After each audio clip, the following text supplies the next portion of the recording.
قاضی ایاز مالکی نے، شیخ عبدالحق محدث دہلوی نے، دیگر بزرگ جو سیرت نگار گزرے انہوں نے لکھا ہے کہ نبی پاک صلی اللہ علیہ وسلم کے اندر 100 مردوں سے زیادہ طاقت تھی.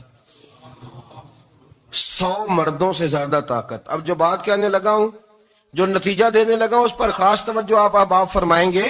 ذرا فکری طور پر، نظریاتی طور پر ایک چیز کو سمجھیے. ہم سمجھتے ہیں کہ جوان لڑکا ہے جی، جو مرضی کرے، عمر ہے جی. آپ ذرا بات پر غور کیجئے گا کہ حضور صلی اللہ علیہ وسلم میں طاقت 100 مردوں سے زیادہ ہے اور حیا کواری لڑکیوں سے بھی زیادہ ہے. ذرا اس بات کا تقابلی جائزہ کیجئے گا کہ طاقت 100 مرد سے زیادہ ہے لیکن حیا کواری لڑکی سے بھی زیادہ ہے. اس کا معنی یہ ہوا کہ جس ٹہنی کو پھل زیادہ لگ جاتے ہیں وہ جھکا کرتی. تو حیا تو حسن ہے، حیا تو آپ کو پاک صاف کرے گا، حیا تو آپ کو نرالا کرے گا، انوکھا کرے گا. وہ ہمارے ایک دانشور ہیں، تو انہوں نے مضمون لکھا، کئی باتیں بڑی پسند آتی ہیں. وہ کہتے ہیں کہ میری اہلیہ، ان کو بھی کسی نے مس گائیڈ کر دیا تھا، حالانکہ اچھی خاتون ہے، کسی نے مس گائیڈ کر دیا. تو وہ بھی سماجی اور ویلفیئر، اور یہ خواتین کو شوق ہوتا نا بننے کا، تو وہ بھی سماج کے اندر اچھا مقام تلاش کرنے کے موڈ میں آ گئی.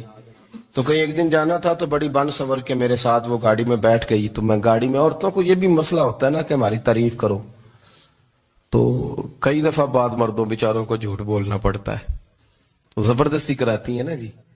تو اس میں گنجائش بھی دی ہے شریعت نے گنجائش دی ہے کہ کبھی بیوی کو راضی کرنے کے لیے خلاف واقعہ بات کرنی پڑے تو کر لینی چاہیے. تو وہ کراتی بھی ہیں. 3 موقع پر خلاف واقعہ بات کرنے کی اجازت ہے. واقعے کے خلاف بھی آپ بات کر سکتے ہیں. جنگ کے موقع پر 2 لوگوں کو صلح کرانے کے لیے اور بیوی کو راضی کرنے کے لیے کر لیں کوئی ایسی بات، بے شک اپنی طبیعت پہ جبر کر کے کر لیں، گنجائش ہے، اجازت ہے. تو وہ کہتے ہیں جب وہ گاڑی میں میرے ساتھ بیٹھی بن سور کے، تو وہ تقاضا کرنے لگی کہ میں نے بڑے اچھے کپڑے پہنے ہیں پر آپ نے توجہ نہیں کرائی. وہ سیانا بندہ تھا، وہ چاہ رہا تھا کہ میری خاتون سمجھ جائے. وہ کہتے ہیں مجھے پتا تھا کہ بیچاری مس گائیڈ ہو گئی ہے، دل کی بڑی اچھی ہے، سیانی ہے، لیکن اس کو کچھ خواتین نے، کچھ لوگوں نے مل کے اس کو ذہن غلط کر دیا ہے کہ سماج میں نکلو، باہر جاؤ، کام کرو، فلاں کرو، اپنی مرضی سے جیو. تو میرے ساتھ گاڑی میں بیٹھی کہیں جانے کے لیے، تو مجھ سے کہنے لگی کہ آپ نے میری طرف توجہ ہی نہیں کی، آپ نے کوئی ذکر ہی نہیں کیا کہ میں کیسی لگ رہی ہوں. تو وہ کہتے ہیں میں نے اسے کہا کہ اگر تو ناراض نہ ہو تو پھر میں صحیح والی تعریف کر دوں. تو اس نے کہا کہ آپ کر دیں. تو کہتے ہیں میں نے درد سے اور خلوص سے اپنی بیوی سے کہا، خلوص کے ساتھ. میں نے کہا میں تو روز گھر ہوتا ہوں، روز شام کو گھر ہوتا ہوں، اگر تو میرے لیے تیار ہوتی تو میں تیری تعریف کرتا، لیکن آج تو باہر جانے کے لیے تیار ہوئی، تو پھر ان سے تعریف کی امید رکھ جن کے لیے تو نے تیاری کی ہے. میرے لیے تیاری کرتی تو میں تو ہر شام تیرے پاس ہوتا ہوں. کہتے ہو میرے لفظوں میں درد تھا تو وہ بھی رو پڑی اور کہنے لگی آپ گاڑی روک دیں، مجھے باہر جا کے کسی کو راضی نہیں کرنا، میں نے اسے راضی کرنا ہے جس کو رب کریم نے میرا شوہر بنایا ہے اور میرے لیے منتخب کیا ہے میرے ماں باپ کو. میں واپس لوٹتی ہوں. یہ ایک پہلو ہے سلگتا ہوا، اس کو سمجھا جائے. رسول کریم صلی اللہ علیہ وسلم عرب کی کواری لڑکیوں سے زیادہ حیا والے تھے. کواری لڑکیوں سے زیادہ حضور حیا فرمایا کرتے تھے. جب خانہ کعبہ کی مکہ شریف میں تعمیر ہو رہی تھی نا، اہل عرب اس کو تعمیر کر رہے تھے، تو نبی پاک صلی اللہ علیہ وسلم اپنے چچا حضرت عباس کے ساتھ خانہ کعبہ کی تعریف میں مصروف تھے. تو عرب کے لوگ چونکہ لمبا کرتا پہنتے تھے پیروں تک، تو نیچے اگر کسی وقت کوئی چیز نہیں بھی ہوتی تھی تو کسی کو وہ نظر نہیں آتی تھی، چونکہ پردہ رہتا تھا، لمبا کرتا پہنا ہوا ہوتا تھا. تو جب بچے، سرکار کی عمر مبارک بھی ابھی تھوڑی تھی، تو اس طرح بچے جب نکلتے تو وہ کئی دفعہ اپنی تہمت اتار دیتے نیچے سے، اور کوئی مزدوری کرنے لگتے تو 3-4 طے کر کے تہمت کی کندھے پہ رکھ لیتے. جس طرح کبھی دیہاتوں میں لوگ کپڑا سر پہ رکھتے تھے کہ اوپر اگر کوئی وزنی چیز رکھیں گے تو وہ تکلیف نہیں دے گی. نبی پاک صلی اللہ علیہ وسلم بھی سب لوگوں کے ساتھ خانہ کعبہ کی تعمیر میں شامل تھے. تو حضرت عباس رضی اللہ تعالیٰ عنہ نے کہا حضور سے، ابھی اعلان نبوت بھی نہیں فرمایا تھا، بھتیجے آپ بھی تامد اتاریے. یہ صحیح مسلم میں حدیث موجود ہے. اور اس کو کندھے پہ رکھ لیجیے، آپ اینٹیں اٹھا اٹھا کے لا رہے ہیں تو ذرا آپ کو تکلیف نہیں ہوگی. تو سرکار دو عالم صلی اللہ علیہ وسلم سے یہ بات کہی اور پھر جلدی سے حضور کی تہمت کو نکال کے نا، حالانکہ لمبا کرتا پہنا ہوا ہے، تو وہ جیسے ہی ان کے کندھے پہ رکھا اینٹیں رکھنے کے لیے تو سرکار تو زمین پہ گر گئے، بے ہوش ہو گئے، آنکھیں آسمان کی طرف. اور پھر حضور پکار رہے ہیں آزاری آزاری آزاری، میرا تامت دے دو، میرا تامت دے دو.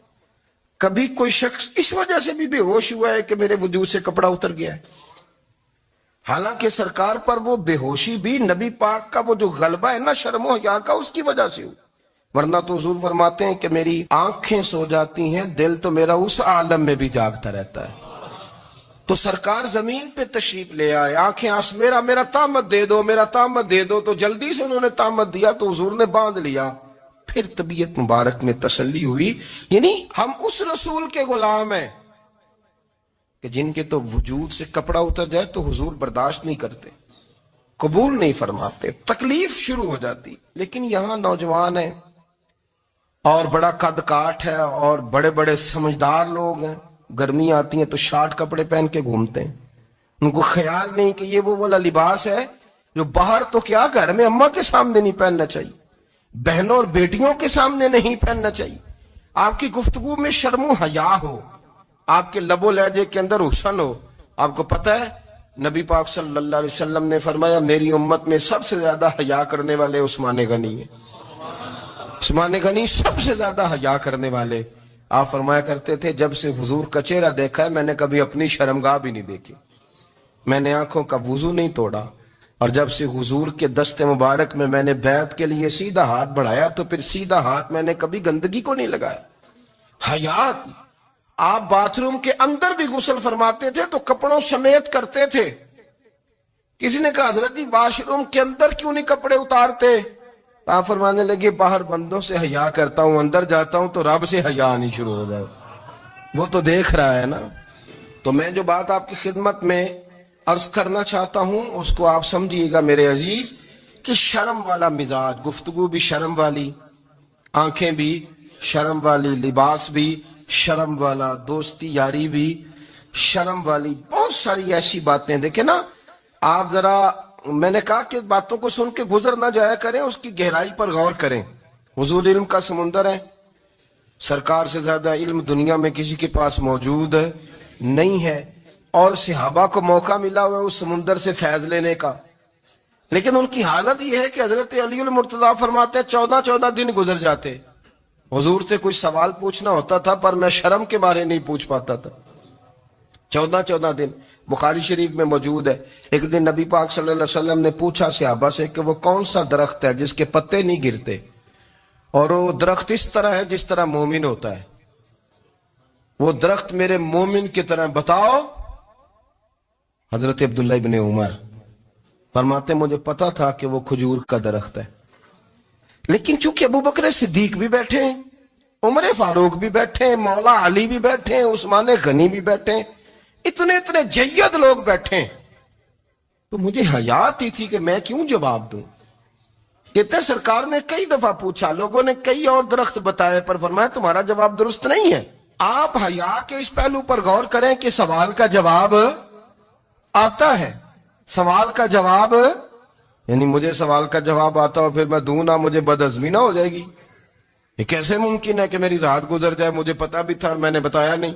بہت سارے لوگ آ کے بہت ساری باتیں بتاتے ہیں، بہت ساری باتیں وہ سمجھاتے ہیں، تو ہم غور سے ان کا چہرہ دیکھنے لگ جاتے ہیں، کہتے ہیں یار اس کا تو دعویٰ تھا کہ میں سمجھنے آتا ہوں، تو یہ تو ہمیں سمجھا رہا ہے، چلو الحمدللہ ہم سمجھنے کو تیار ہے. لیکن میرے عزیز پتہ بھی ہے جواب کا، علم بھی ہے، لیکن فرماتے ہیں میری حیا نے مجھے اجازت نہ دی کہ میں جواب دوں. آپ فرماتے ہیں پھر حضور سے صحابہ نے عرض کی کہ یا رسول اللہ آپ ہی بتا دیں وہ درخت کون سا ہے. تو حضور نے فرمایا بھئی وہ کھجور کا درخت ہے. تو آپ فرماتے ہیں میں دل ہی دل میں کہہ رہا تھا کہ الحمدللہ میرا جواب درست ہے. حالانکہ میں نے جواب دیا ہی نہیں. تو لفظوں میں حیا، جملوں میں حیا، آنکھوں میں حیا، اٹھنے میں حیا، بیٹھنے میں حیا، چلنے میں حیا ایک خوبصورت حسن ہے. اور نبی پاک صلی اللہ علیہ وسلم نے فرمایا جب تو بے حیا ہو جائے نا پھر تو آزاد ہے، پھر تو جو مرضی کا، پھر تو جو. اس لیے بزرگ جب کسی کو بے حیا کہتے تھے نا، اللہ اکبر، اور جب کسی کو کہتے تھے نا یہ بے حیا ہے تو لوگ سمجھتے تھے کہ ہلکی سی بات کر دی ہے، لیکن ان کا معنی یہ ہوتا تھا کہ بس بھائی اب اس کے ساتھ کوئی کلام کرنے کی ضرورت ہے، اس کو اب اصلاح کی ضرورت نہیں، یہ بے حیا ہے. کیا معنی؟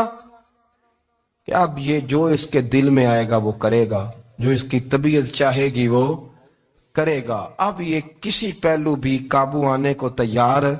بے حیا ہو گیا. بے حیائی بہت بڑا عیب ہے. اور جو لوگ کہتے ہیں کہ ہمیں بالکل آزادی ہونی چاہیے، ہمارا اپنا جسم ہے تو ہماری اپنی مرضی چلے گی. ایک وزیر صاحب ہے، پتہ نہیں میں ان کو جانتا تو نہیں، انہوں نے سینٹ میں تقریر کی ہے، میں نے ان کی بات سنی ہے. اس نے کہا نہیں بھائی، جسم رب کا ہے تو مرضی بھی تو رب کریم کی چلے گی، اور مرضی بھی اللہ کی. یہ مجھے تھوڑا سا مسئلہ ہے جسم پر، کبھی کبھی مجھے کثرت سفر سے الرجی ہو جاتی. میرے ساتھ لوگ نا دل سے پیار کرتے ہیں. شاید ہی کوئی اچھا ڈاکٹر ہو جس تک میرے سنگی مجھے لے کے نہ گئے ہو، پر جسم اللہ کا ہے نا، مرضی بھی جب وہ چاہے گا صحت دے گا. کیوں کچے کاموں میں لوگ پڑ گئے، کیوں غلط لوگ سوچ میں پڑ جاتے ہیں؟ یہ اسی کا ہے. اور جب وہ چاہے گا، آپ اس بات کو اچھے طریقے سے سمجھ لیں کہ جو اپنی مرضی چوکوں چوراہوں میں کر رہے ہوتے ہیں نا، جو مرضی گندمند، وہ جانور ہوتے ہیں. وہ جانور ہوتے ہیں جو نہ چوک دیکھتے ہیں، نہ گلی دیکھتے ہیں، نہ انہیں پتہ ہوتا ہے کہ جگہ کون سی ہے. وہ انسان، میں نے کہہ دیا جو میں نے کہنا تھا، میں نے کہہ دیا. وہ جانور ہوتے ہیں. اور جو کچھ انسان ہوتے ہیں نا، ان کے اندر کچھ نہ کچھ پھر شرم حیا بھی ہوتی ہے. وہ چوکوں چوراہوں میں وہ حرکتیں اور وہ کام نہیں کرتے جو جانور کرتے ہیں. ان کے لیے بڑے پردے ہوتے ہیں، ان کے لیے بڑی باتیں ہوتی ہے، ان کے لیے بڑا کچھ ہوتا ہے. جو بالکل آزاد ہو جائے، کوئی پتہ نہ ہو کس وقت کیا کہنا ہے کیا کرنا ہے، تو پھر وہ دائرہ انسانیت سے خارج ہو جاتا ہے. ہم آپ کو کیا دعوت دیں؟ آپ تو وہ باتیں کر رہے ہیں جو اسلام کا انسانیت کے حق میں بھی ٹھیک نہیں. آپ تو وہ والی باتیں کر رہے ہیں جن کا انسانیت بھی تقاضا نہیں کرتی کہ یہ باتیں ہونی چاہیے. لیکن ایک بات، میں تو جذباتی نہیں ہوتا، میں بڑے غور سے چیزوں کو دیکھتا ہوں، سنتا ہوں. اور نہ میں ان موسمی مینڈکوں کی، وہ مجھے عاتق صاحب کہنے لگے جی بڑے بڑے مولوی ایک بندے کے ساتھ بیٹھے ہوئے ہوتے تھے اور وہ روزے میں بڑے بڑے درس دیتا تھا تو وہ بھی فلانی حرکتیں کر رہا ہے. تو میں نے کہا ہم نے تو پرانا کہا تھا کہ موسمی مینڈک ہے، تو پرانے کہہ رہے ہیں کہ اداکار ہے، تو وہ جہاں کاسٹ کریں گے وہاں وہ اداکاری کرے گا. آپ کسی مذہبی جگہ کر لیں تو